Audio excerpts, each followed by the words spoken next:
Under a night sky filled with the moon and stars, a small family lived deep in the forest. One evening, they heard the cries of a baby. The man of the house felt uneasy and immediately grabbed his axe to investigate. This man was a hunter, skilled in tracking wild animals. Moving cautiously, he crept forward, careful not to startle any potential prey. He burst into the horse stable, where the sound seemed to originate. Yet, he found nothing suspicious inside. Ever since being diagnosed as infertile, he often heard strange noises, perhaps illusions of the mind. But when he turned around, he was stunned to see a baby lying helplessly in the hay. Without hesitation, he scooped the child up, checking for signs of life. The baby was unharmed. Overwhelmed with gratitude, the man felt a joy beyond words. Suddenly, his wife approached, asking what had happened. The man's name was Vincent, and his wife was Olina. Olina gasped upon seeing the baby in Vincent's arms, demanding to know where it came from. Vincent declared they would adopt the child as their own. Long ago, the tale goes, there lived a man with magical powers. With a mere wave of his hand, rain would end droughts. He shielded the village from external threats using his extraordinary abilities. No longer did the villagers suffer hunger or thirst. Prosperity flourished. But the man never ceased experimenting for the village's advancement. Recognizing his power, the people revered him as the Mage. This story came from a history book read by a child, a 12-year-old named Chiron who adored reading.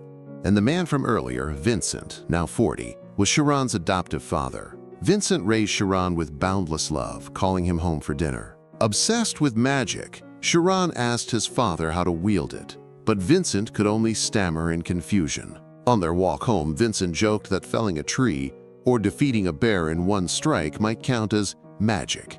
Other village children noticed Vincent and Chiron walking together. They mocked Chiron, who always carried a book, doubting whether he could even read it. Vincent overheard the children belittling his son. He was furious but forced himself to stay calm. Chiron, however, seemed unbothered by their taunts and remained happily focused on his father.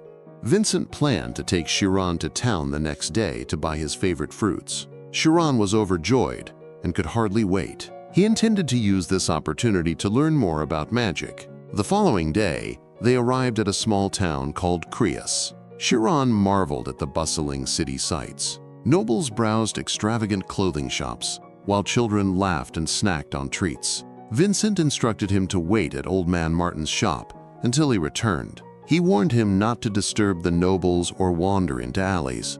Chiron obeyed. Commoners rarely knew how to read or write, but Chiron could. Old Man Martin was impressed and praised him. Obsessed with magic, Chiron asked if he knew about it. Martin admitted he didn't understand magic well, but the bookstore across the street had many books on the subject.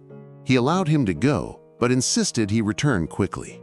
Chiron left his book with Martin. Curious, he peeked inside and reminisced about his youth spent reading fairy tales. But his shock grew when the book resembled a scientific journal.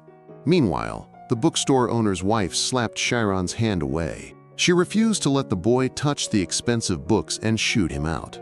Suddenly, a middle-aged man entered, a client discussing a book order. They were seen chatting about some books that had been ordered and would soon be sent. Chiron quickly seized the opportunity to glance at one of the books but found little information in it. He found it incredibly difficult just to read a book and wondered how his father had obtained the ones he read. Suddenly, he noticed someone carrying a box of books passing by in front of him. Curiosity piqued. Chiron decided to follow the man. To his surprise, she saw the books being carelessly discarded. They were thrown into a trash bin tucked away in a quiet corner of the city. Finally, Chiron realized where the books his father gave him came from. Chiron spotted two noble women, deep in conversation. He pondered what truly set nobles apart from commoners. Intrigued, he trailed after them as they headed toward the noble district. Of course, he was immediately stopped by the guards and shooed away. The guards questioned Chiron about his origins and parents. He claimed his father was nearby, but one guard remained skeptical. He had never seen Chiron around before.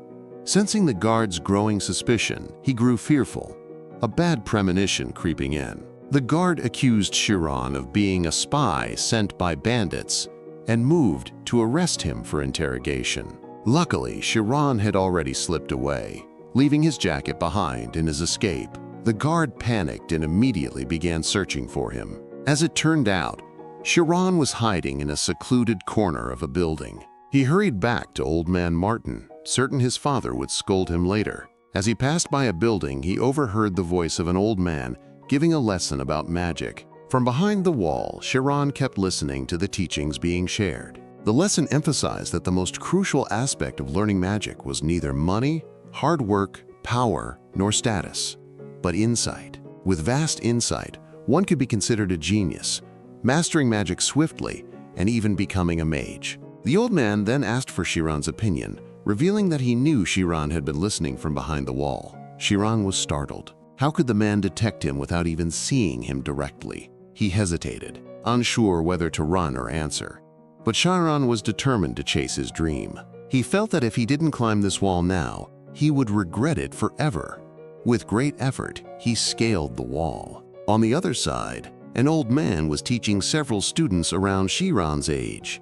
The man was the headmaster of the Alpheas Magic Academy, a fourth-tier mage. Chiron jumped over the wall and approached the headmaster. Other students saw Chiron's appearance and told him to leave because he wasn't a noble.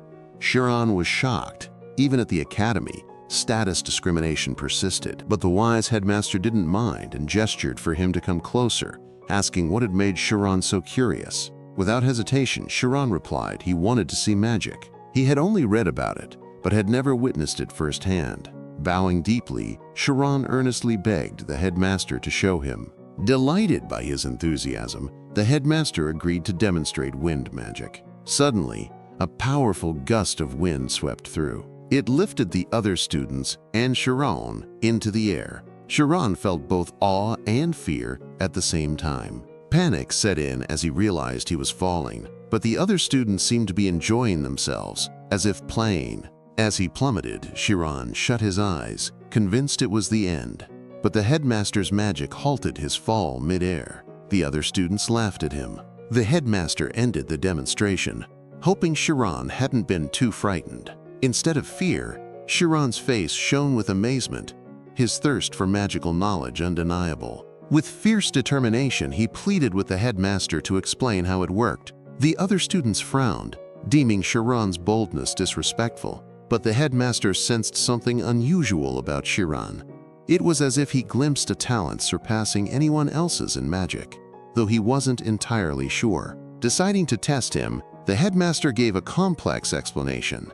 Magic was a mental act, exploring the world's ultimate truths. He assumed this would be too difficult for Chiron. But Chiron suddenly countered, saying irrational truths often came closest to real ones. A stunned silence fell over the students and headmaster, their surprise unconcealed. The headmaster, now excited, asked if Chiron had read that in a book. Chiron denied it. He'd noticed how dismissed ideas from many thinkers later became new truths. The headmaster was deeply satisfied, while the other students remained confused. Chiron boldly asked what he must do to learn magic. The headmaster recognized his brilliance and independent research, traits of a true mage. Yet he couldn't help regretting Chiron's commoner status. He instructed a female student to demonstrate, telling her to use Spirit Zone. Moments later, she entered the Spirit Zone. The headmaster asked her to guess the number of coins in his hand. Without hesitation, she correctly answered 6. The headmaster explained that a focused mage could perceive everything around them, even counting leaves on a tree.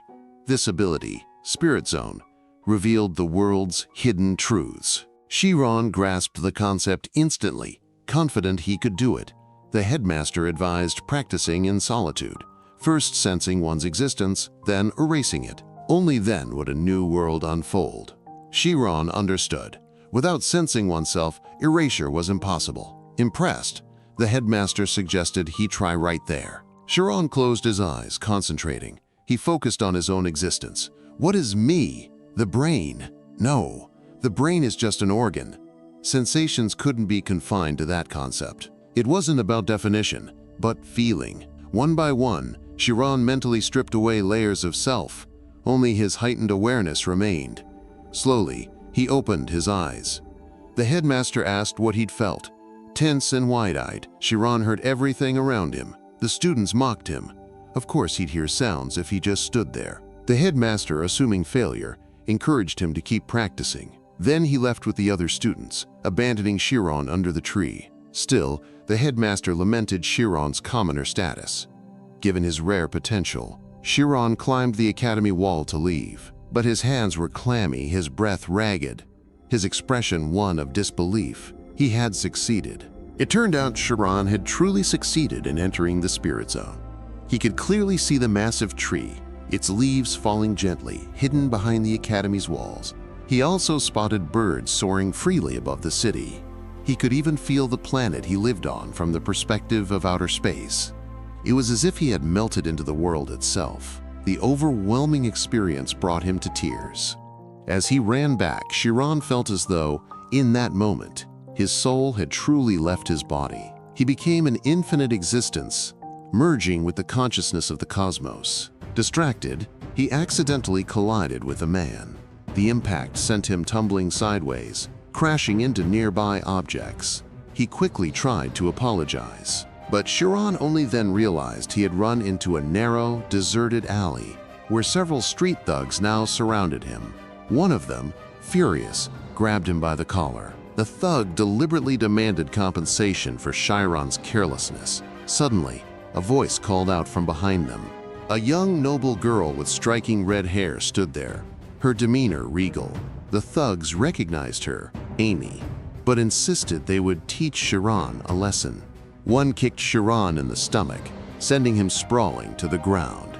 They ordered him to call his mother and make her pay for the damages. The insult to his mother ignited Chiron's fury, his expression darkening. The thug responded by kicking his head, mocking him for daring to act tough. Amy intervened, asking if Chiron was all right. She crouched in front of him, but Chiron insisted he hadn't done anything wrong. The thugs sneered, threatening to beat him and sell him to the next village, sending Chiron into a panic. Instead of helping, Amy mused about checking Chiron for defects to see if he'd fetch a good price as a slave. Misunderstanding her, the thugs began tearing at Chiron's clothes. Amy frowned in confusion. She had only meant to admire his face, finding him handsome. She grew uneasy seeing the terrifying look in Chiron's eyes. She'd only intended to bully him a little before letting him go. A silent hope crossed her mind. Hope he don't lose his sanity. Then, Chiron's emotions surged violently. His senses expanded. He could feel the flies near the thugs, the birds perched on cardboard boxes, even the rats scurrying in the streets. Unconsciously, he had fully activated the spirit zone. His heightened perception made time seem to slow around him. A flashback struck, the academy headmaster using wind magic. The sensation was so vivid, as if he were the headmaster himself. Memories, experiences, the very feel of wind magic flooded Chiron's mind. His expression twisted into one of lethal intent. Wind magic erupted from Chiron, swirling violently around him and hurling the thugs into the air. Though brief, the spell's force was enough to send them all flying. One by one, they crashed back down, leaving them severely injured. Some with broken bones, others unconscious. Amy approached Chiron, demanding to know his true identity. Chiron didn't answer, still in shock at what he'd done. Suddenly, noise erupted as a crowd gathered, staring at the scene. Amy swiftly leaped from rooftop to escape. Chiron marveled at her agility but had no time to dwell. Guards were closing in. Knowing no one would believe a commoner's explanation, Chiron fled too. As he ran, he called out for his father, feeling the world's icy indifference. That evening, in the Karmas family's first-tier noble estate, Amy's father scolded her for returning home earlier than usual. Ignoring him, Amy walked straight to her room. Her father was puzzled. Normally, she'd argue back, but today she was eerily quiet. Then, abruptly, she spoke. She wanted him to introduce her to a magic instructor. Winter had arrived, and a beautiful blanket of snow covered the yard of Chiron's home. His father searched for Chiron, but his mother mentioned he had gone to the forest to chop wood. Vincent decided to follow him there and bring him back home. As he walked, Vincent recalled the time he took Chiron to the city, how the boy had returned later, claiming he'd only gotten lost. But seeing him sob uncontrollably, Vincent sensed something deeper had happened. Meanwhile, deep in the forest, Chiron swung his axe against a tree. He looked exhausted, as if the task weighed more than just physical labor. The magic he'd used to defeat bandits before eluded him now. He couldn't grasp the knowledge needed to summon it again. But he could consciously enter the spirit zone at will. There, his perception expanded beyond human limits. He could feel every inch of the tree simultaneously, its grooves, its pulse. Suddenly, a bright glow caught his attention within the trunk, indefinable but undeniable. With a powerful swing, he struck the glowing spot. The tree splintered into pieces, collapsing instantly. Chiron stared. Stunned, he realized, was the magic his father had spoken of. Unbeknownst to him, Vincent watched from afar, equally shocked. It was a thunder strike, a technique that shattered trees with one precise hit, echoing like thunder. Chiron gathered the logs to carry home. Vincent's heart swelled with pride at his son's perseverance. 3 years passed. Autumn leaves crunched under Chiron's boots as he stood atop a freshly felled tree. He yanked his axe free from the trunk, placing a hand on another tree. He sensed its weak point through the spirit zone. One decisive strike split it apart. He'd mastered Thunderstrike. The Academy headmaster's words echoed in his mind. The spirit zone unlocks new worlds. He hadn't expected to experience it so vividly. After bundling the wood, Chiron headed home. In the yard, a noble's white horse grazed on weeds beside an ornate carriage. Curiosity prickled. Which noble would visit their home? Inside, he greeted Vincent and Olina, then noticed a middle-aged man seated across from them. The stranger introduced himself as Temuran, a steward from House Ogent. Chiron bowed respectfully. Temuran had come specifically to inspect him, scrutinizing his physique. He asked whether Chiron could read. Chiron ignored the question, demanding to know the purpose of the visit. Satisfied with Chiron's strength and literacy, Temuran offered a job at the Ogent estate. Chiron hesitated, bewildered by the abrupt proposal. Temuran explained the job involved sorting over 10,000 books to be transferred to the main library. At the word library, Chiron's mind raced. This was a chance to study magic. Noble houses hoarded invaluable texts. However, Temuran attached a grim condition. If Chiron disclosed anything, his family would be killed. Chiron finally understood his parents' somber expressions. The pay, however, matched the risk. Vincent stood abruptly, protesting. He wanted Chiron to chase dreams, not Ogent's gold. Temuran sneered that commoners like them could have no other motives. Vincent's voice shook with fury. He'd recommended Chiron for the books, not the coin. He remembered Chiron's childhood obsession, how the boy had taught himself to read after learning mere basics from Olina. That book-crazed glint in his eyes made Vincent wonder if noble blood ran in his veins. So he'd sought Temuran, begging for a chance for Chiron to read. Trembling with rage, Vincent growled that they didn't need Temuran's money. Then he roared, throwing Temuran out of the house. Upon hearing his expulsion, Temuran felt an urgent need to leave the scene immediately. However, Chiron approached him and calmly agreed to the job offer. Meanwhile, Vincent shouted in protest, desperately trying to dissuade his son from this decision. Temuran hesitated, asking Chiron once more if he understood the gravity of the consequences. Chiron reassured him, vowing not to reveal anything or blame Temuran if things went awry. Relieved, Temuran smiled and promised to return for him in a week. He quietly hoped Chiron wouldn't change his mind when the time came. Vincent continued pleading, warning of the unbearable risks, but Chiron, touched, thanked his father instead, calling this opportunity a gift. The two embraced, their longing and sorrow mingling before the departure. Olina wept too, her tears a mix of pride and heartache, as she watched her son step into adulthood. A week later, a servant from the Ogent family arrived with a contract for Vincent to sign. The moment the ink dried, the servant hastily snatched the document and ushered Chiron toward a noble's carriage. Chiron glanced back one last time, memorizing Vincent's face. Inside the carriage, Chiron sat in silence, his thoughts lingering on his parents. He activated his spirit zone, sensing their presence afar. Through its haze, he saw them weeping as they bid him farewell. Clenching his fists, he swore to survive, to learn everything he could, and to return alive no matter what. The Ogent family resided in Thormia Kingdom's Kriya city, renowned for their mastery of swordsmanship. Their patriarch was a fourth-tier knight, and the entire strength of Krias flowed from the Ogent lineage. Soon, the carriage arrived at the Ogent estate. The servant beside Chiron mistook his awe for fear as the boy gaped at the grand manor. They passed sprawling gardens, a towering fountain with a horse statue at its center, symbols of the Ogent family's valor, the steed and the sword. The servant led him to a tower-like building where staff lived and worked. There, Temuran greeted Chiron warmly and explained his duties for the next 2 years. As they entered a vast library, shelves of pristine books stretched endlessly. To Chiron, it felt like stepping into heaven, and Chiron had to sort all the books here. Temuran handed over the book data that needed sorting and instructed Chiron to ask if there was anything he didn't understand. Chiron would start his work tomorrow morning. For now, he could rest.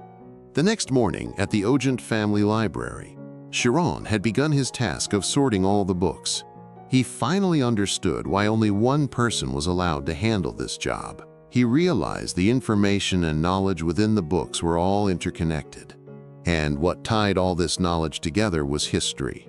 History was the origin of all knowledge, the backbone of every piece of information accumulated over the years into a single thread. By understanding history, he could learn other disciplines faster. He planned to read all those books within 2 years. Suddenly, Temuran visited him. Chiron quickly closed the book he was reading.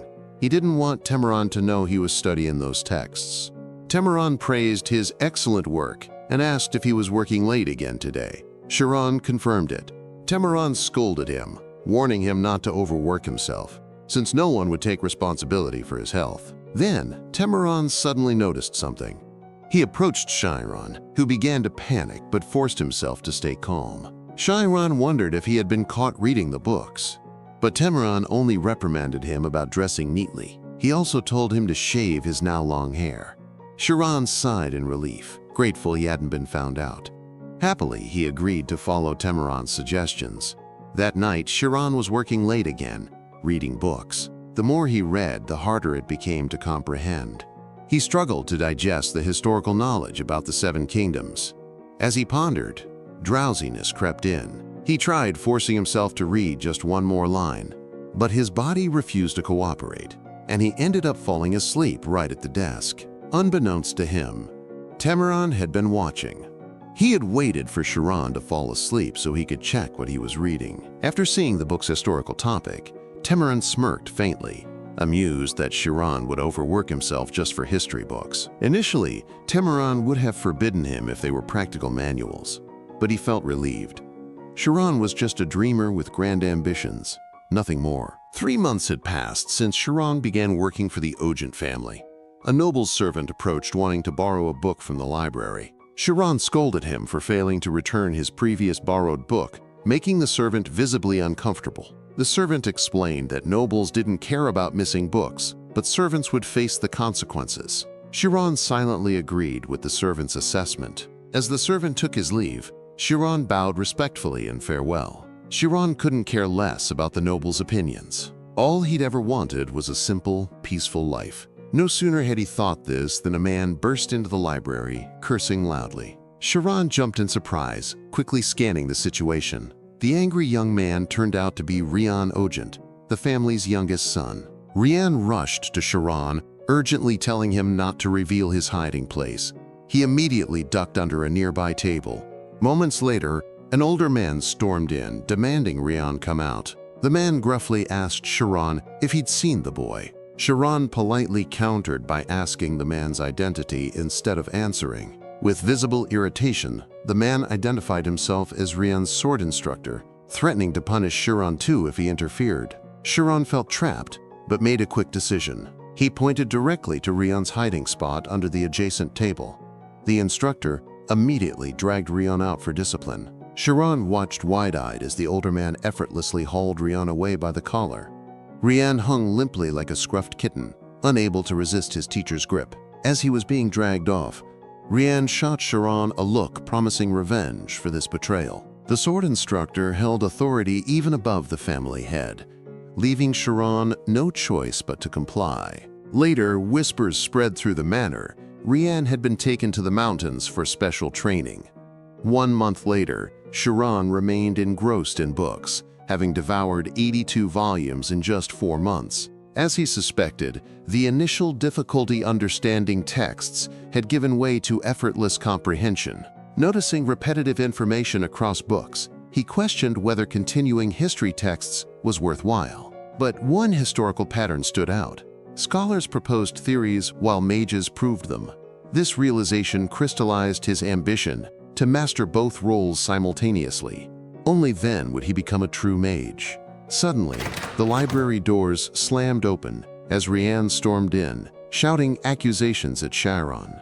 For the past month, he had endured what felt like hell, and now he was determined to seek revenge. Chiron asked if Rianne had come all this way just for that. Still fuming, Rianne confirmed it with a sharp nod. Chiron hadn't expected Rianne to be this stubborn. From Rianne's perspective, he trusted Chiron enough to ask for help, only to have that trust met with betrayal. He despised cowards who played such games. Chiron denied being called a traitor, but this only fueled Rianne's anger. If Chiron had refused from the start, things wouldn't have escalated. Seeing no point in arguing, Chiron asked what he could do to make amends. But Chiron's calm demeanor puzzled Rianne. A servant in his position should have been begging for mercy, trembling in fear. Rianne smirked darkly, convinced Chiron was looking down on him too. He ordered Chiron to stop talking and follow him without another word. Rianne led Chiron to the duel arena. Chiron considered just taking Rianne's hits to avoid worsening the situation. Then, out of nowhere, Rianne hurled a wooden sword at him. Chiron caught it but stared in confusion. What was Rianne planning? Rianne wasn't a coward who'd abuse his noble status to beat someone defenseless. He preferred a fair duel. Chiron tried to explain he hadn't betrayed Rianne, but Rianne accused him outright. When someone begged for help, Chiron had turned his back without hesitation. Rianne took a swordsman's stance. To keep it fair, he'd let Chiron strike first. 3 free attacks. Chiron racked his brain, scrambling for a way out. After a tense pause, an idea formed. He launched his first strike, swinging the wooden sword downward with all his strength. Rian blocked it effortlessly, the impact sending Chiron staggering back. The sheer gap in their strength shocked him, but he refused to quit. Gritting his teeth, Chiron tightened his grip. He attacked again with another overhead swing. Again, Rianne deflected it like swatting away a fly. Rianne grinned. Only one attack left before he could finally unleash his own assault. For the final blow, Chiron entered the spirit zone. He struck with the same motion, aiming for Rianne's sword. Once more, Rianne blocked it, but then came a crack. Rianne, too eager to counter, didn't notice his sword splintering until it shattered completely in his hands. The broken weapon left Rianne speechless, his fury frozen in disbelief. Rianne stood his ground, watching as the duel took an unexpected turn. No one expected Chiron's wooden sword to snap, but then again, that had been his plan all along. He hadn't imagined that the Thunderstrike technique he'd practiced would come in handy now. Meanwhile, Rianne just stood there, utterly confused by the situation. With a dazed expression, Rianne asked Chiron where he'd learned swordsmanship. Chiron explained it wasn't swordsmanship at all, it was Thunderstrike. But Rianne only grew more bewildered by the answer. Chiron clarified that it was just a wood-chopping skill he'd picked up because of his weak physique. Rianne's frustration grew as he realized Chiron had beaten him with something as simple as tree cutting, while he'd spent 15 years mastering the sword. The memory flashed in his mind. His own sibling, who'd wielded a similar technique called sword smash. That very ability had crushed Rianne in their duel years ago. Ever since that loss, the rest of the family had looked down on him. And now, history repeated itself. He saw his sibling's genius reflected in Chiron, and it infuriated him. Rian snapped, shouting that he refused to accept this duel's outcome. He drew his real sword, then handed it to Chiron. Seeing Chiron's sword smash, Rian demanded a proper rematch. one with real blades. He gave Chiron a month to prepare. They'd meet again in this arena, armed for real combat. Chiron panicked. He knew nothing about actual swordsmanship. He begged Rianne to call it off, insisting he was just a lumberjack, not a swordsman. But that was exactly why Rianne gave him time. If Chiron could mimic sword smash just by cutting trees, he could learn the real thing. Rianne warned him not to run. He'd hunt Chiron down no matter where he went. The next day, Chiron slumped in frustration, replaying the duel in his head. But slowly, the pieces clicked into place. The Ogent family had 3 sons and 1 daughter, all with their signature black and blue hair. The eldest was a 6th-tier swordsman. The second, a gifted musician. Their only daughter. The third child, Rai Ogent, was the prodigy who defeated Rianne long ago. And then there was Rianne. The servants' gossip confirmed it. The whole palace knew he was the talentless one. Chiron regretted using Thunder Smash. Maybe he should have just taken the hit and avoided this mess. But he wasn't that weak-willed. His parents, Vincent and Olina, were waiting for him to return safely. He'd fight his hardest. He scavenged for sword manuals, relying on his mountain-forged stamina to compensate for his lack of skill. He'd push himself to the limit. That was all he could do. Meanwhile, Rianne was training relentlessly. His sword instructor stood nearby, watching closely. The instructor was both pleased and puzzled. Usually, Rianne complained or slacked off. Now, he seemed driven. But Rianne scoffed at the drills, calling them unworthy of being called training. The instructor bristled, shocked by his sudden arrogance. Rianne barked that his feet were still planted and he could keep going. The instructor grew suspicious. Something had changed in Rianne. He wondered if Rai's latest achievements had triggered this. But that didn't quite fit. Schema, the instructor mused, was the ability to sense and command every part of one's body, a polar opposite to a mage's spirit zone. Masters of schema could even manipulate their cells at will. Chiron, alone in his quarters, attempted to enter schema state. He closed his eyes, focusing inward. He tried rejecting spirit zone principles, aiming for total bodily awareness, but failed. The clash with his spirit zone training was too severe. Swordsmanship would have to rely on his existing skills, so he practiced swings alone, blade cutting the air. Back at the training grounds, Rianne's instructor ordered him to stop overexerting himself. Rianne ignored him. He kept striking until his hands bled. Furious he couldn't achieve schema. The instructor's concern deepened. Finally, he forced Rianne to halt and rest. Rianne obeyed, tossing his practice stick aside. As the instructor treated his wounds, he muttered about Rianne's recklessness. Then came the blunt verdict: "You lack talent." Rianne seethed at the jab. But then, something shifted. The instructor added, "Yet geniuses fear only one thing: those who outwork them and defy every obstacle." Such people, he said, were a genius's true rivals. Rianne's anger melted into grim satisfaction. That might have been the best compliment he'd ever received. Fueled by the words, his determination burned hotter. This duel would be his victory, no matter the cost. Chiron was still practicing alone with his sword, the rhythmic swings cutting through the quiet air. He closed his eyes, focusing deeply, visualizing enemies attacking from every possible angle. So far, he'd managed to parry and counterstrikes from 8 different directions, each movement sharpening his reflexes. This wasn't just ordinary training. He was pushing his limits using the Spirit Zone's projections, a technique that blurred the line between illusion and reality. When the session ended, his sword clattered to the ground. Then, out of nowhere, he burst into laughter, wild, almost unhinged, as if he'd cracked some cosmic joke. It hit him then. Swordsmanship, like magic, was an endless realm. There was always another layer, another peak to chase. Picking up his blade, he whispered an apology to Vincent and Olina. A quiet doubt lingered, not sure he'd even make it back to them alive. The night of the duel arrived, the arena bathed in the glare of spotlights, turning the battlefield into a stage under the stars. Rian stood waiting at the center, his posture relaxed, but his eyes alert. Rian watched as Chiron arrived, sword in hand, and gestured impatiently for the duel to begin.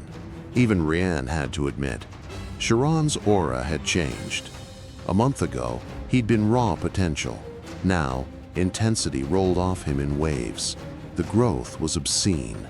How had he improved this much without a mentor? That thought pissed Rian off. No one climbed this fast alone. Gritting his teeth, he lunged forward, blade flashing. Chiron knew the gap between their skill was vast, but the spirit zone hummed in his veins, tracing the path of Rian's attack before it even came. He sidestepped, the strike grazing empty air. Rian froze, questioning whether Chiron had intentionally avoided the attack by a narrow margin. He wondered if this guy wasn't afraid of getting skewered. The truth was that Chiron had been terrified, but he had learned that fear was merely his brain conjuring illusions, potential futures, not inevitabilities. If people stopped imagining the next moment, he mused, no one would hesitate to jump off a cliff. Rian realized then, it wasn't that Chiron didn't fear death. He had locked away his emotions entirely. Not that Rian cared. Fearless himself, he twisted mid-charge, striking from the side, only for Chiron to deflect it. Steel, ringing against steel. Attack after attack rained down, yet every single one met the same fate. Parried, countered, denied. Even so, Rian's training experience was no joke. He attacked fiercely, pushing Chiron to the brink of exhaustion. Rian swung his sword swiftly and hard from the side. A brutal, unpredictable strike. The slash cut deep into Chiron's chest. Shock flashed through him. He hadn't even seen the attack coming. At that moment, Chiron realized death could claim him at any second. Rian raised his sword high, muscles coiled for a decisive blow. He brought it down with crushing force, but Chiron wasn't idle. Ducking at the last moment, he barely escaped. He leaped back, putting what he hoped was a safe distance between them. Chiron's breath came ragged. Fatigue weighed on him like armor. Rian gave no quarter, pressing forward with relentless strikes. Chiron blocked desperately, each parry draining him further. Clutching his wound, Chiron steadied himself. Just survive a little longer. Rian advanced again, eyes locked on Chiron. This would be the final attack. But Chiron faltered, confused as Rian's blade came from an unexpected angle. He'd assumed Rian would strike overhead with full force, a move that would have ended him. After a split-second analysis, Chiron saw it, Rian's flaw. The guy had zero natural talent for swordsmanship. A plan ignited. Defense was pointless. He'd exploit Rian's weakness instead. Rian jumped, sword arcing sideways, but Chiron was ready. Surprise flickered across Rian's face. He'd thought Chiron was spent. Now Chiron attacked, delivering simple, brutal slashes. No technique, just raw survival. Yet Rian struggled to block even these. His form crumbled under pressure. Suddenly, a memory stabbed at Rian. The condescending smiles of his siblings, their mocking voices. His calm shattered. A furious roar tore from his throat. He launched a wild counterattack, but Chiron deflected it effortlessly. Rian's movements turned frenzied, his strikes unhinged. Chiron's mind raced. He couldn't predict the chaotic swings anymore. Then, wham! A vicious upward slash shot toward him. Panic spiked in Chiron. The speed was unreal. Suddenly, a sword went flying through the air. It landed in the middle of the arena, a clear sign that someone had lost the duel. Chiron stood there, exhausted but alive, his breath ragged. Rian, on the other hand, hung his head in disbelief, unable to process what had just happened. Against all odds, Chiron had won. His blade now pointed directly at Rian, rewinding to the moment their swords were about to clash. Chiron had shifted his grip in an instant. With a powerful strike from the side, he knocked Rian's sword clean out of his hand. Rian still couldn't wrap his head around Chiron's identity. Wasn't he just a quiet librarian who spent his days buried in books? Meanwhile, Chiron was trembling, his earlier confidence replaced by raw fear. The look on Rian's face was anything but satisfied. Chiron thought it was over. After all, Rian was the proud heir of a powerful family. But then, to everyone's surprise, Rian openly admitted defeat. He was frustrated, yes, but unlike before, he didn't make excuses. He accepted the loss. Rian even told Chiron to go ahead and kill him, as if there was nothing left to say. That set Chiron off. He snapped, demanding if Rianne was joking. He ranted that killing Rianne would mean his own death, too. What was the point? Rianne awkwardly argued that this was a fair duel, and they'd both staked their lives on it. Wasn't death the expected outcome? Chiron exploded. He never wanted to fight in the first place. He'd just been trying to survive. He accused Rian of hiding from training, then blaming him when caught. He didn't stop there. He mocked Rianne's noble pride, pointing out how he'd put a subordinate in an impossible position. Those sharp words cut deep, hitting Rianne right where it hurt. Finally, Rianne realized their perspectives were worlds apart. To him, Chiron seemed cowardly, and he'd just wanted an honorable duel. But from Chiron's side, it looked like Rianne was trying to erase him in some revenge plot. Chiron collapsed to the ground, relieved just to be alive. He genuinely thought he was going to die. Rianne watched him, confused. He'd expected mutual respect, a warrior's camaraderie. Instead, Chiron was sitting there crying, nothing like the fierce fighter from moments ago. Rianne knew Chiron was a genius, but unlike his siblings, he didn't laugh. Even fought him seriously, with everything he had, so Rianne stepped forward, introducing himself properly, a sign of genuine respect. Chiron blinked, thrown off by the sudden formality, as Rianne extended a hand. And just like that, Rianne asked to be friends. The next day, servants were hauling sorted books to the new library. Temuran praised him. He'd already categorized 7,000 volumes. Chiron thanked him politely before seeing him off. Then, he returned to sorting, back to his usual routine. Secretly, he was grateful. The fight with Rianne had strengthened his spirit zone. Out of nowhere, Rianne appeared beside him, eyeing the books. Had his family even read these? He wondered. Chiron confirmed it. He often saw the family head and other members visiting the library. After getting closer to Rianne, Chiron realized Rianne was a funny and enthusiastic guy, despite his overly proud attitude. Seeing Rianne carelessly toss a book aside, Chiron scolded him since he would be the one dead if something went wrong. But Rianne told him not to worry. He'd protect Chiron no matter what. Chiron sarcastically remarked that he'd feel safer if Rianne just did nothing at all. Rianne also admitted he wanted to study at the library, claiming his sword instructor had recommended it. But in reality, he was bored out of his mind, squirming around like a kid begging for candy. 10 minutes later, they were sitting on one of the library tables, with Chiron sternly telling Rianne to actually focus on studying. Rianne wondered if Chiron, who wanted to become a mage, really needed to read that many books. Chiron nodded. Even after going through 600 history books, he still felt like it wasn't enough. Rianne was genuinely impressed. Chiron had managed to read so much. As he watched Chiron absorbed in a book, Rianne couldn't help but feel Chiron seemed more mature than him.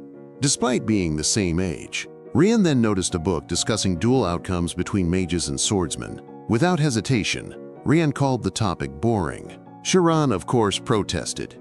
He found it fascinating. They argued fiercely, with Chiron trying to snatch the book from Rianne, curious about the author's perspective. Suddenly, Rai appeared from behind the door and declared the swordsman would win. Seeing Rai, Chiron immediately bowed in respectful greeting. Rianne asked where Rai got that answer from.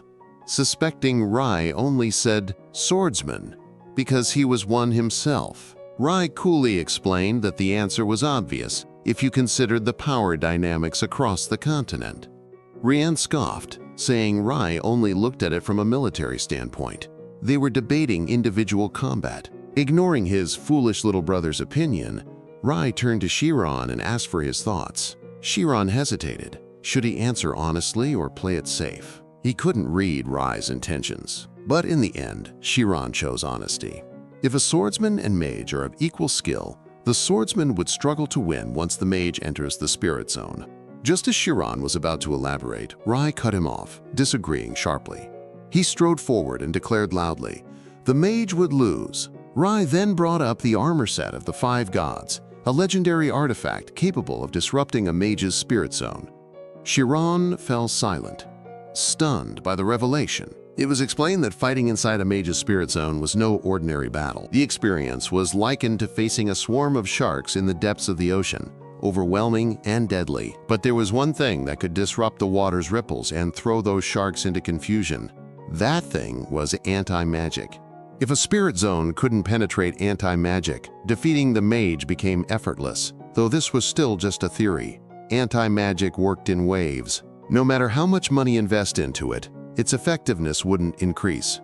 Even Yakra, a master of wave manipulation, could only harness 65% of the artifact's anti-magic potential. The irony is, very people who created anti-magic were mages themselves. Rian couldn't understand why mages would develop something that weakened their own kind. Rai scoffed, stating the obvious: money. Mages were eager to prove their usefulness, even if it meant selling out their weaknesses. Rai looked down on mages as useless sellouts, willing to trade their flaws for profit. Rian bristled at his brother's harsh words, but Chiron cut in, calmly stating that this was the essence of being a mage. Rai blinked, thrown off by Chiron's cryptic remark. As Rai himself had said, anti-magic was created by mages to regulate magic in critical areas, ensuring safety. It was also used in magic academies for training, a selfless innovation, born of intelligence, meant to better the world. Rai fell silent,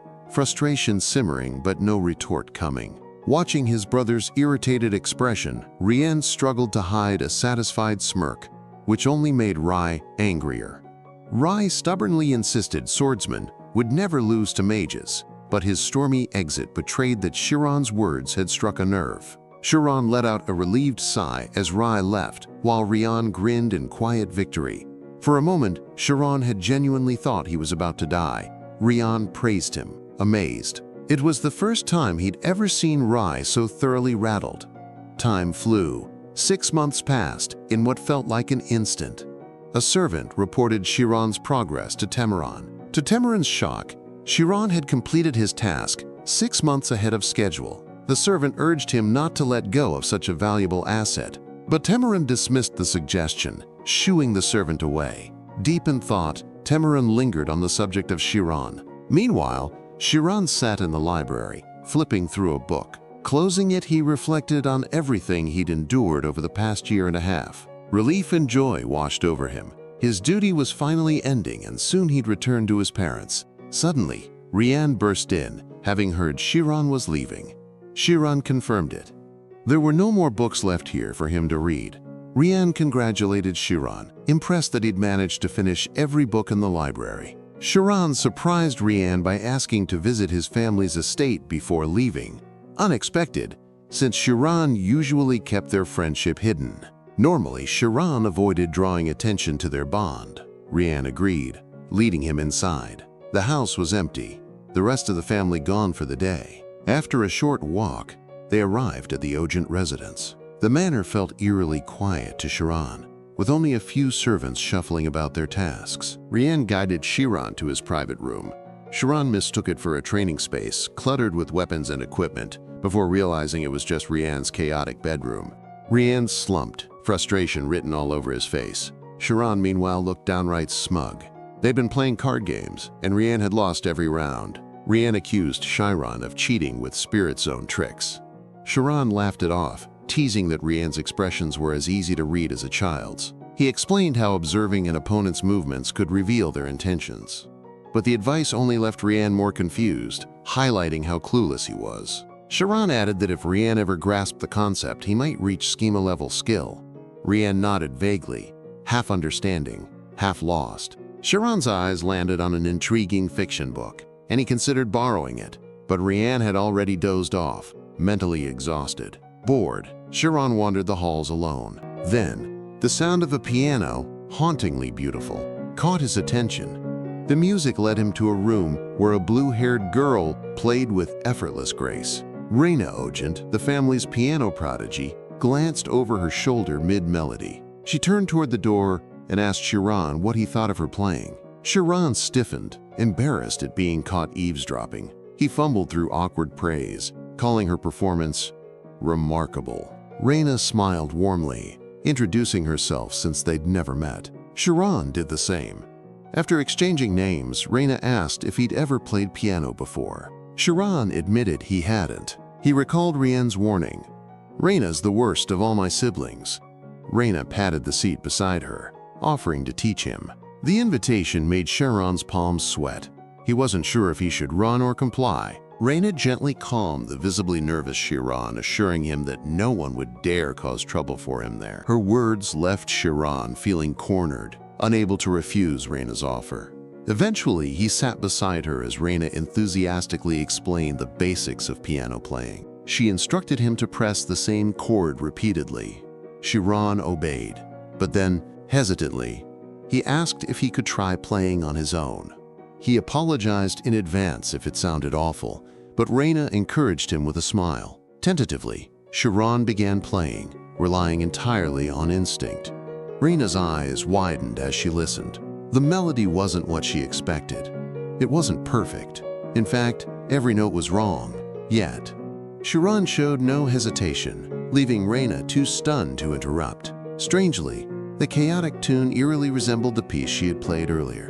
Chiron fell into deep concentration, fingers moving as if possessed. Unconsciously, he entered the spirit zone, his keystrokes syncing with his hearing and raw intuition. The music grew more precise, note by note, as if correcting itself mid-air. Reina was floored. She'd never met someone with talent rivaling her own. Chiron's playing became faster, smoother, as if he and the piano had merged into one. Reina watched, mesmerized. How could someone this gifted be just a servant? Abruptly, Chiron snapped back to reality, stopping with a flustered apology. Before Reina could respond, Rianne's irritated shout cut through the room. He'd been disturbed by the racket. Rianne's annoyed expression shifted to shock the moment he noticed Chiron standing there, and he demanded to know what the latter was doing in that place. Reina found herself puzzled by their apparent familiarity, wondering if the two had known each other before this moment. Chiron panicked, terrified their secret friendship would be exposed. Defying all expectations, Rian casually acknowledged Chiron as his friend. Without hesitation, Chiron's knees nearly gave way in panic at Rianne's unexpected admission, but the young lord simply waved off his distress, casually remarking that while Reina might have a terrible personality, she wouldn't make an issue of their friendship. To everyone's surprise, Reina stepped closer with genuine warmth in her eyes, expressing sincere delight that her brother had found such an interesting friend in Chiron. She then asked Chiron what he'd felt while playing earlier. He didn't answer, too baffled by her indifference to a noble fraternizing with a commoner. Flustered, Chiron immediately jumped to Reina's defense, protesting that she couldn't possibly have a terrible personality when she was both beautiful and kind, completely missing Rianne's sarcastic jab. Rian rolled his eyes and warned Chiron not to be deceived by her lovely appearance, quipping that his sister was actually a wicked witch who'd devour him alive if he dropped his guard for even a second. Reina sighed at Rianne's childishness, but admitted she was happy he'd found a friend like Chiron, even calling the Chiron adorable. Rian smirked and suggested Reina liked Chiron so much, she might as well adopt him into their noble family and be done with it. Reina froze. Since when did Rian approve of a commoner getting close to her? But Rian sarcastically clarified that it wasn't his sister who was valuable here, it was Chiron. Before he could finish his sentence, Reina grabbed his collar. What followed was a brutal beating that left Rian begging for mercy. When Rian finally caught his breath, he asked why Reina had returned home. She explained that Rai was taking his certification exam, and she'd only come back to escort him. The news visibly shocked Rian. He hadn't realized the gap between his abilities and Rai's was that vast. Rian elaborated that license certifications were internationally recognized credentials for mages and swordsmen who met elite standards, honored across the entire continent. Only 30 candidates would be selected from thousands of annual applicants. There were also non-certified licenses, like those granted to graduates of royal-approved academies like Alpheas Magic Academy. Graduates typically receive 10th-tier mage rankings upon completion. Rian's shoulders slumped as the weight of his slow progress settled on him. Reina ruffled his hair affectionately before excusing herself to prepare dinner. She bid Chiron farewell with a smile that danced between sweet and teasing. Chiron stammered out a goodbye in return. As he watched her leave, he wondered if fate would ever truly bring them together again after her departure tomorrow. Once Reina was out of earshot, Chiron nervously asked Rianne if she has boyfriend. Rianne nearly choked on air at the audacity of the question, but instead of anger, mischief sparked in his eyes. He sprinted after Reina before Chiron could stop him. At the top of his lungs, he repeated every word of Chiron's private inquiry. A horrified Chiron tackled him, clamping a hand over his mouth. Reina flushed crimson, ordering nearby servants to pay no mind to their antics. Unbeknownst to them, a resentful servant had witnessed everything, one who particularly despised Chiron's rising status. The man immediately summoned Temuran to the office. Meanwhile, Rian was training swordsmanship with his instructor. As usual, the instructor marveled at Rian's relentless enthusiasm. A panting servant interrupted, relaying Reina's urgent summons. Rian barely glanced up until Chiron's in mortal danger. The servant's words made Rian spit out his drink in panic. He'd assumed Chiron had already left for home. The servant explained Chiron had been apprehended after head butler reported his inappropriate closeness to the family.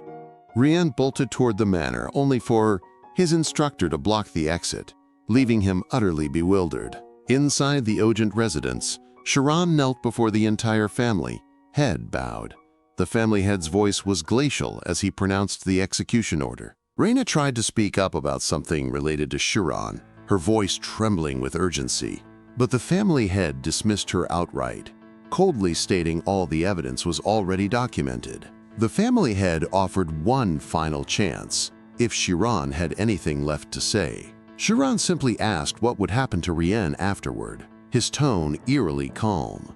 The servants exchanged baffled glances. Shouldn't he be begging for his life instead? Reina was stunned. Even facing execution, Chiron was worried about Rianne. The family head's face darkened. A noble, he sneered, shouldn't care about commoners. Chiron smiled, serene. He admitted he was Rianne's friend, and always would be, even in death. A ripple of shock ran through the servants. The family head's fury erupted. Such insolence couldn't be tolerated. He ordered Temuran, the head servant, to act immediately and to silence any leaks. Reina lunged forward, pleading, but her father ignored her. One servant hesitated, muttering this was excessive. The others just obeyed. No one would risk their neck for a commoner. Suddenly, Rian burst in, shouting for them to stop. Reina's eyes lit up with relief. Rian roared, demanding who dared lay hands on his friend without his consent. His father admitted it casually, as if discussing the weather. Rian argued Chiron had never harmed anyone. He'd only ever been a loyal friend. The family head scoffed. Nobility's dignity mattered more than facts. He mocked Rian for enjoying noble privileges while defying their rules. But Rian stood firm. What good was status if it cost him a true friend? His father countered that commoners like Chiron only leached off nobles' wealth. Rian refused to believe Chiron would ever do that. The family head smirked cruelly. Prove it, he challenged. Reina and Rian froze. How could anyone prove intent? Yet Rian couldn't back down. If he failed, Chiron would die. The only thing he could prove was his own conviction. But reckless words wouldn't sway his father. Desperate, Rian locked eyes with Chiron. Chiron's expression was steady and focused, the same look he wore during their duels. Rian remembered Chiron's advice. Observe every move. Predict the enemy's true aim. He began analyzing his father like an opponent. This wasn't a family quarrel. As a grade 4 knight and the Ogent house leader, his father was a master of fencing art. This was a duel of blades. A memory flashed, his instructor sneering that Chiron was just a commoner. Rian had been horrified. Even his mentor saw the world through the lens of status. Rian grew furious, remembering how his instructor had claimed that only those who could communicate through swordplay were worthy of friendship, something Chiron had already proven. The instructor had once challenged Rian, demanding to know what he believed was most important for a noble. He'd even asked whether Rian had ever considered the immense burden Chiron carried simply by associating with a noble.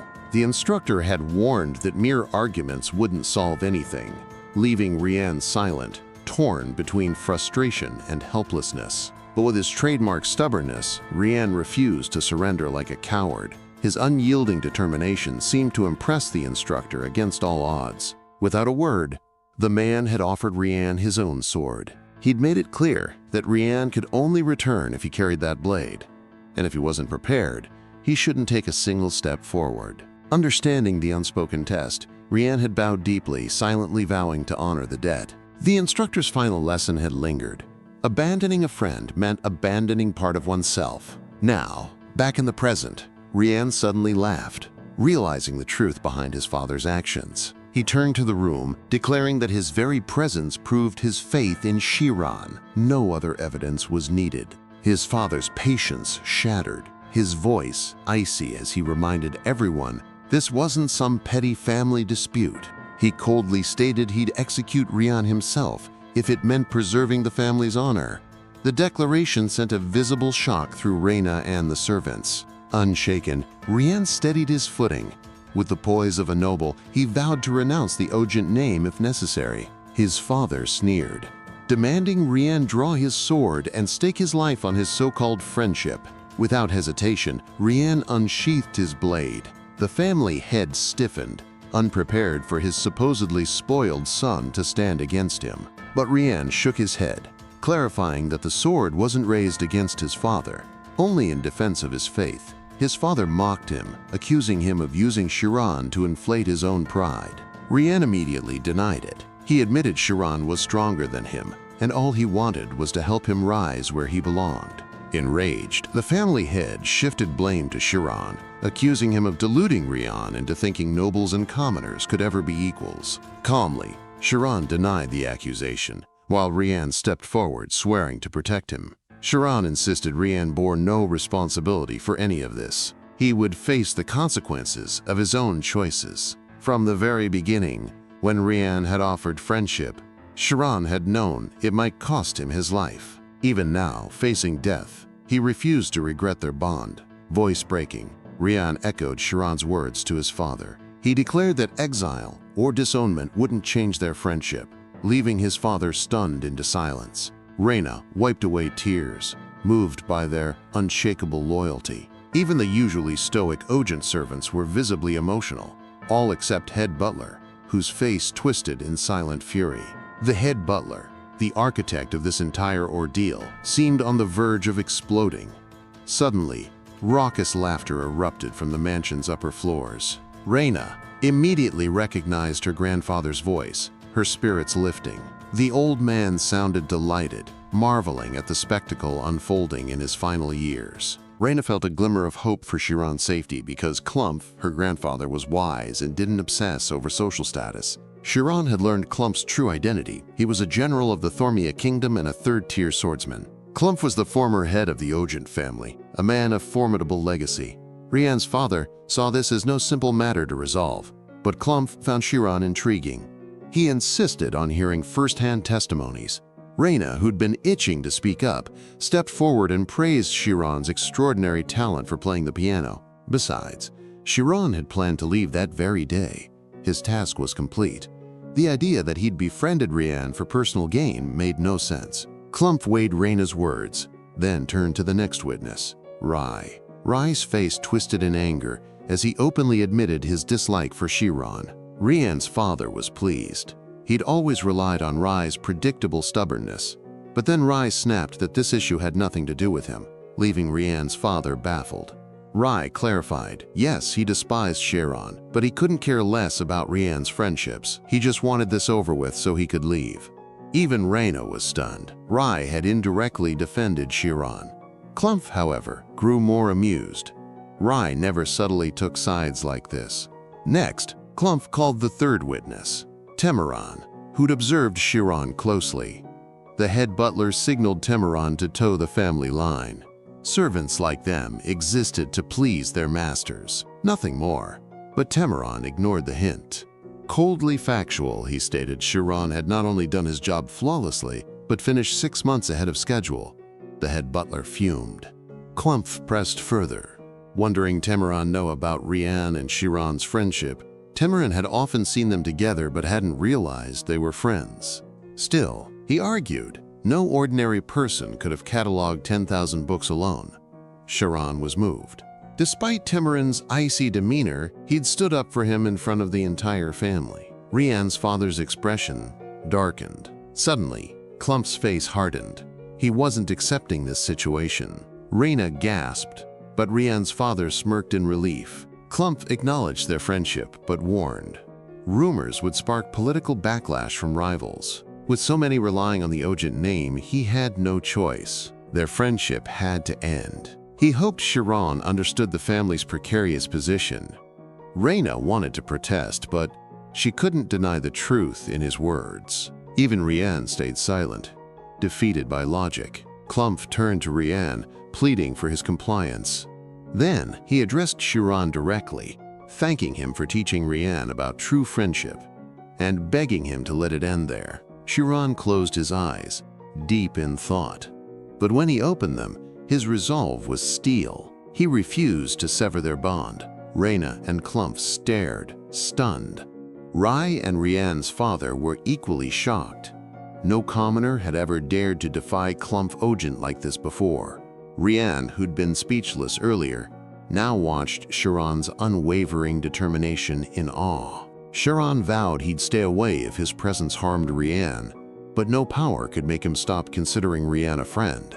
If the family acknowledged that much, he'd obey their terms. Rianne's hands began trembling uncontrollably, overwhelmed by a wave of self-disgust at his earlier hesitation. While he'd been relieved that Chiron's life would be spared, Chiron at first showed no such concern for his own survival at all. His entire being had been focused solely on preserving their fragile friendship. Chiron had truly realized discarding a friend meant discarding a part of himself. Suddenly, Rian drew his sword, shouting defiantly at everyone present. The act left the entire room in stunned silence. Reina had a terrible premonition and tried to stop him, but Rian ignored her, driving his sword into the ground. He knelt in the formal posture of a noble knight, then swore an oath to become Chiron's sword for life. Rianne's father trembled with rage, never expecting his son to go this far. Just like that, the Ogent residence erupted into chaos. A knight's oath was a sacred vow, a noble's lifelong pledge to protect another. Unbreakable, irrevocable. Rianne, grinning with satisfaction, challenged his family's objections. Now, they had no choice. The other family members gaped, shocked by his recklessness. Chiron marched over, scolding Rianne for making such a rash vow. Klumph fixed Rianne with a stern gaze, demanding to know his true motives. Did he choose Chiron for his talent, or because Rianne himself was useless? Rianne answered with noble resolve. A sword doesn't judge, it protects. His words only deepened the room's confusion. Klumph burst into laughter, thrilled by his grandson's growth. But he couldn't resist mocking Rianne, pitying Chiron for getting stuck with such a dull blade.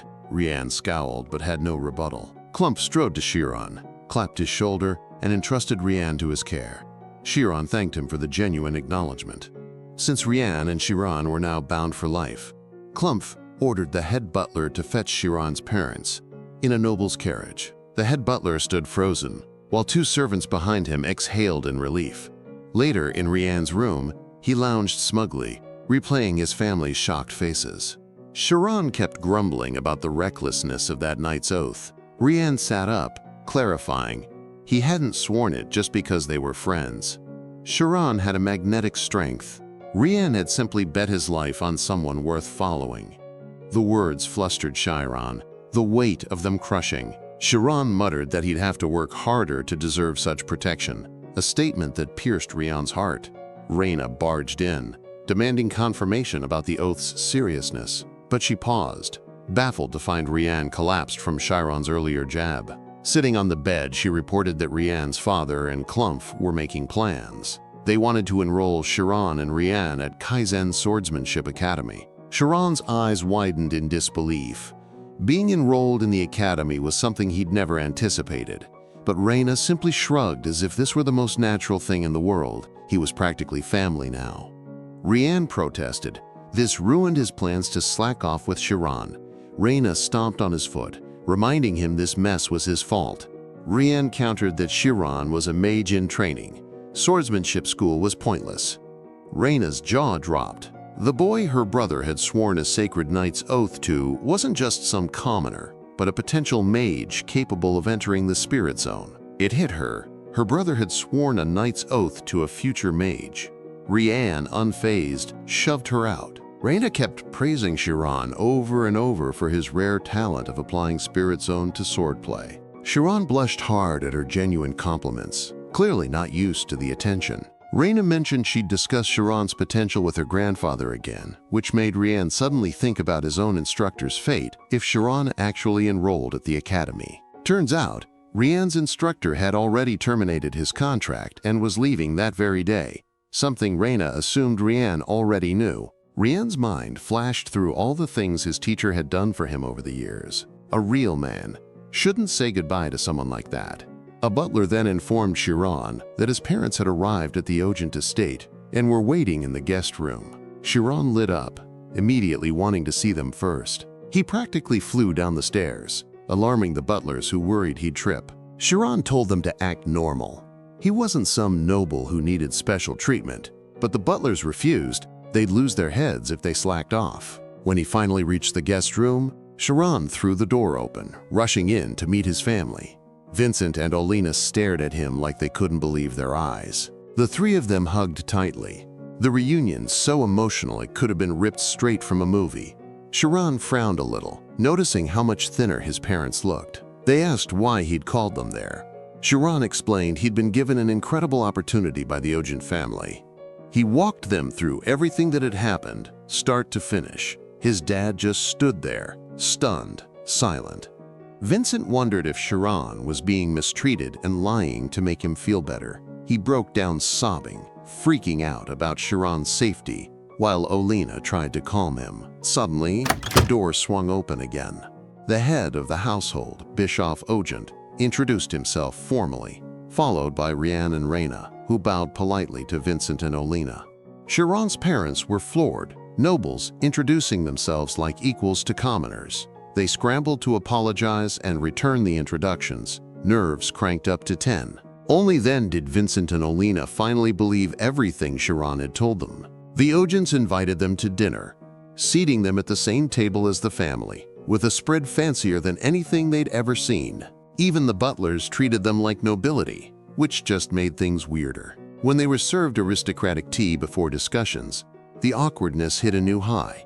Vincent had no clue about the knight's oath, but he never expected this level of respect. Finally, he worked up the nerve to ask what exactly had happened with Rianne's oath. Even with lingering annoyance, Bischoff admitted that the situation was true, though it left a bitter taste in his mouth. But Bischoff went on to explain that he wouldn't break his knight's oath and treat them unfairly either. Because of that, Bischoff told them not to hold back and to treat each other as equals, even promising his full support for Chiron. Chiron was genuinely impressed by Bischoff's honorable demeanor and professionalism. Klumph joked around casually with Bischoff, while Reina seemed satisfied with how positively things were unfolding. Bischoff pointed out that Chiron had a rare genius-level talent for using the Spirit Zone, so he planned to enroll Chiron in the prestigious Alpheas Magic Academy. Bischoff casually considered only what was best for Chiron, completely overlooking Vincent's commoner status. Only after Klumph reminded him did Bischoff realize his oversight, mentioning that Chiron would officially become a mage upon graduation, something that shocked Vincent. Finally, his son's dream of becoming a mage was within reach, but there was a problem. Alpheas Magic Academy only accepted nobles. Klumph, however, had a solution. They could adopt Chiron as their own. Klumph handed them the adoption papers, clarifying that they weren't actually taking Chiron away. It was just a formality to grant him noble status. Vincent looked lost, unsure what to do, his eyes darting to Chiron for guidance. Suddenly, Chiron grabbed his father's hand. He immediately refused the Ogent family's adoption offer, declaring he already had real parents. Reina tried to explain it was just paperwork, nothing more. Klumph backed her up, emphasizing this was a rare opportunity for Chiron to rise in status. But Chiron stood firm. He'd rather stay a commoner than deny his parents. Klumph warned him commoners couldn't enroll in magic school, but Chiron dug his heels in, saying he'd give up magic entirely if that's what it took. Klumph fired back that he'd never become a mage then. Chiron just shrugged and said, "Then I won't," stunning everyone with his unwavering resolve. Old man Klumph started losing patience, irritated by Chiron's stubbornness. He challenged Chiron, saying dreams required sacrifice and questioning if his determination was even real. But Chiron countered, no dream, no matter how noble, was worth uprooting the very people who gave him life.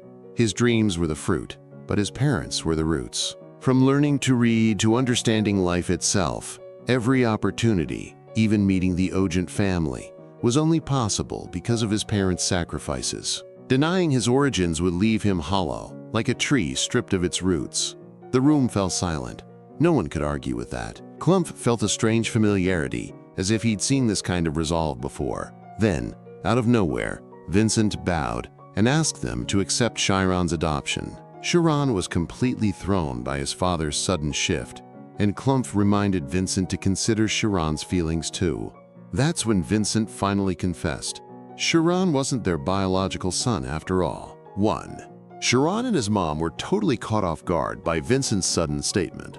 Vincent doubled down, insisting they should have guessed the truth sooner, given how little Chiron resembled them physically. He even dropped the bombshell that Chiron might actually be noble-born, so if the Ogent family had adopted him, he'd technically be where he belonged. Bischoff backed Vincent up, confirming the whole thing was legit. Olina couldn't hold back her tears, completely wrecked by the revelation. Chiron snapped at his dad for making such a huge decision without even talking to him first. Vincent apologized but insisted Chiron had to know the truth eventually. But the real shocker, Chiron had actually known about this for years.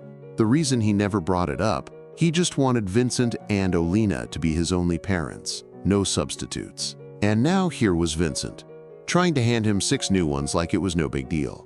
Vincent admitted he couldn't stand watching Chiron give up his dreams just for their sake. Chiron shot back that as long as he worked hard, he'd make opportunities happen without abandoning his family.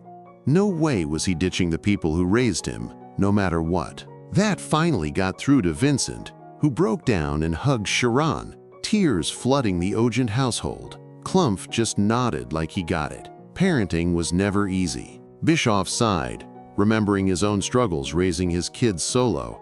Even Rianne got misty-eyed, realizing for the first time what real family bonds looked like. Bischoff then nudged Klumph to negotiate with headmaster Alpheas. After all, the guy owed Klumph a favor from way back. Klumph's eyes gleamed with mischief. The second Bischoff mentioned the debt. The old man was already plotting how to strong-arm the headmaster into cooperating. Bischoff just sighed again, remembering how Klumph had forced him into becoming family head too. 3 days later, thanks to Bischoff's help, Chiron's parents were crashing at the Ogent estate. Vincent still looked guilty sometimes, over-worrying about Chiron's future. That night, Rianne and Chiron finally had time for a heart-to-heart before heading off to their separate academies. Fast forward 3 more days, and Rian was bawling his eyes out at the thought of leaving for swordsmanship school. Chiron cheered him up, promising to spam him with letters. Rian vowed to become the strongest swordsman to protect Chiron, but before he could finish his cool speech, Reina smacked him upside the head. She told Chiron not to stress. She and Klumph would make sure he got into Alpheas Academy. Chiron bowed so deep it was almost comical, gratitude pouring off him. Reina couldn't help but smile. She'd started off seeing him as a little brother, but his grit and maturity totally flipped that script. Dude was legit impressive. She hyped him up, saying he'd be an insane mage one day. With that, they all went their separate ways. Chiron waved them off, wishing them safe travels. Rianne jokingly told Chiron to crush the other students once he got to the academy. Chiron just grinned, promising to do his best, and praying for Rianne too. Moved to Alpheas Magic Academy, where Klumph was negotiating with the headmaster. The old man laid out his special request, but the headmaster wasn't budging. Rules were rules. Klumph started ranting about how much he'd bailed the guy out in the past. Was this how he repaid favors? Still no dice. The headmaster had a pile of requests. He couldn't just make exceptions. Klumph was this close to losing it with the stubborn geezer. Klumph made a bold promise to the headmaster, insisting that Chiron was nothing like other kids. And the intensity in his expression actually made the headmaster a little curious. Klumph went full hype man, spilling every insane detail about Chiron and Rianne's bond. For a second, Klumph looked nostalgic, like he saw the headmaster's younger self in the story. The headmaster still wasn't convinced, questioning why such a supposedly talented kid wouldn't just take the normal entrance exam like everyone else. Finally, Klumph dropped the real kicker. He admitted Chiron wasn't actually from a noble family at all. The headmaster froze. Suddenly, he was wondering if this was that kid, the one with blonde hair and blue eyes.